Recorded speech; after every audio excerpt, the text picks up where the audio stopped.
Hey guys, I'm answering a listener request today who wanted me to talk about living in a toxic household. If you're in a position to where you can't move or you can't get out of there, my advice would be don't start a fight, try to minimize any time that you spend in the presence of the toxicity.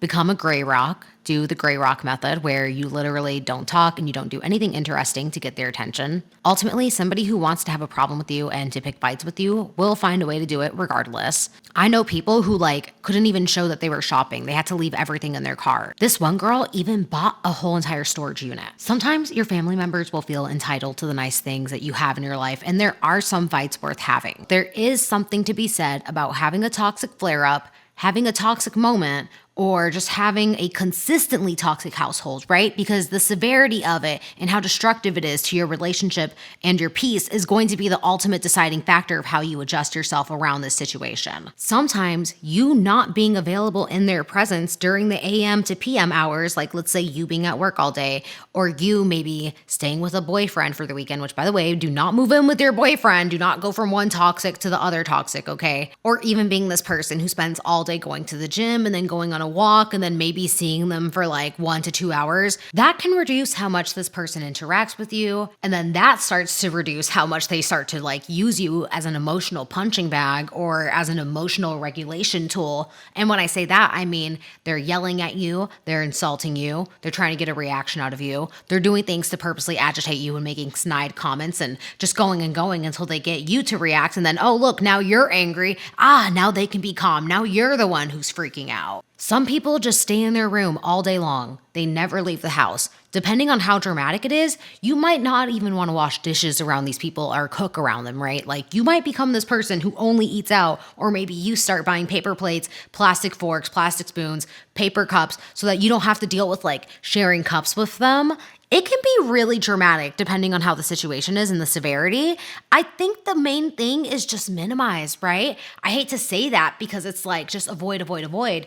Don't give them a reason to interact with you or to feel safe doing that around you. Be unavailable, be emotionally unavailable. And when they come around you and say you have somebody who's so toxic that they think, oh, if I'm in a bad mood, they need to be in a bad mood. Girl, you can find this in every type of environment too, right? Just go outside the household. Anybody who's mad that you're happy and confident and enjoying your life and they're not, they're going to be oh, let me bring you down to my level.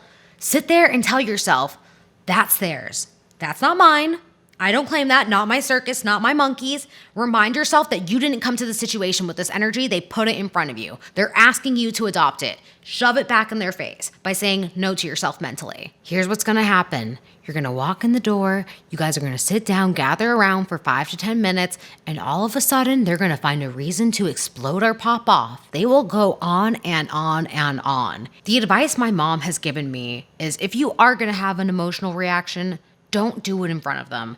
Don't give them the satisfaction. What I've seen other people say is that they want you to emotionally outlash so that they can make the problem about how you reacted. Which, by the way, if you do emotionally outlash, especially after rejecting their circus and rejecting their monkeys and reminding yourself that that wasn't your energy that you came into the situation with, there's going to be a moment where you're going to think that somebody could only act that ugly because it must be justified.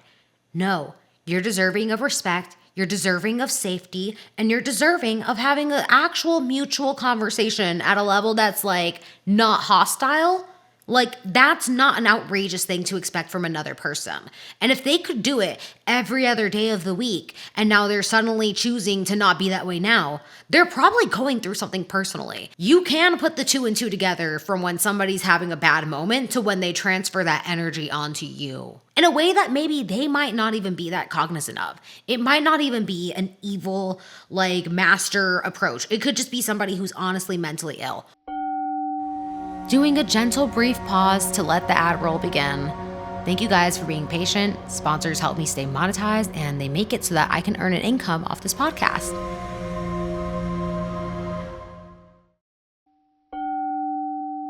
Now, depending on how extreme it is, some people develop scripts to deal with toxic people. Michelle Lee Neves on YouTube has the best replies for narcissists on her YouTube channel. She has ones that are just kind of scenarios that actually play out in real time. People who are like this, they get crazy when you get calm.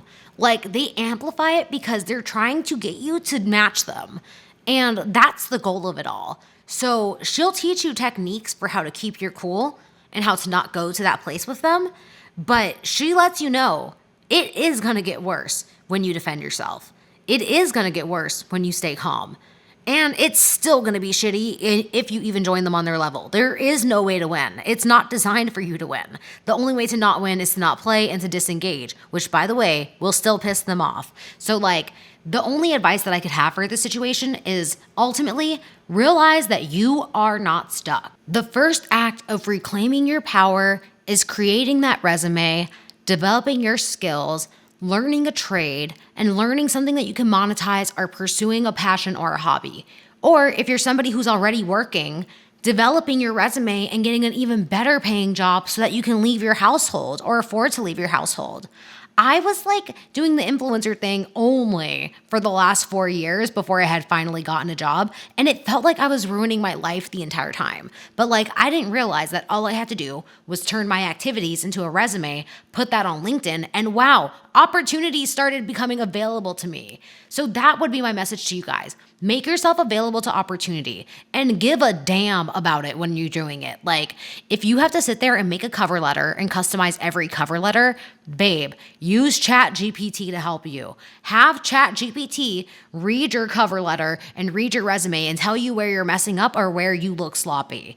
Get serious about it. Pay the $10 if you can. I know you guys probably spend something like that somewhere else, but I'm not going to pocket watch you. I'm just saying it's worth the money because it can change your life. And even if you land a shitty little toxic job that you end up having to leave in 6 months to 1 year, most people who are making the most income by the time they're 30 are the people who are job hopping. So I'm going to wrap this piece up because honestly, I haven't experienced a toxic household. I don't have too much to say. I get all of my information from what other people have said about toxic narcissists or even dysfunctional people. But my final takeaway is protect your peace. Notice when something is draining you. You don't have to be subjected to disrespectful conversations. You are deserving of respect. You are deserving of safety. You are deserving of opportunity. Make yourself available to it. Minimize the access that people who are toxic have to you. Realize when something isn't fulfilling you. Are you losing your creativity? Are you losing your ability to pay attention? Are you suddenly foggy brained? Do you catch yourself overeating, maladapting? Were you once a really creative, intuitive, or maybe just a naturally inspired person? Has your toxic household made you lose your inspiration and desire to create? There are more places than toxic households that have this effect on people. Right now in your toxic household is the moment to save money and to work on your fitness. You need to be fit as hell for when you move out all by yourself. And I'm telling you that because it's for real, babe. It's not a joke. So start training like you're about to be in the Marines. It really is time to hustle the fuck up, but it's also a time to be so fucking mindful about every single little interaction. I consider toxic households and toxic environments like being around Tyrannosaurus Rexes. Kind of like the scene in Jurassic Park where one person makes a little movement and then the eye darts over and it's oh my God, everybody's about to die. Just took it to 100 there. We're going to pause. We're going to take a break. We're going to cut to a 30-second ad.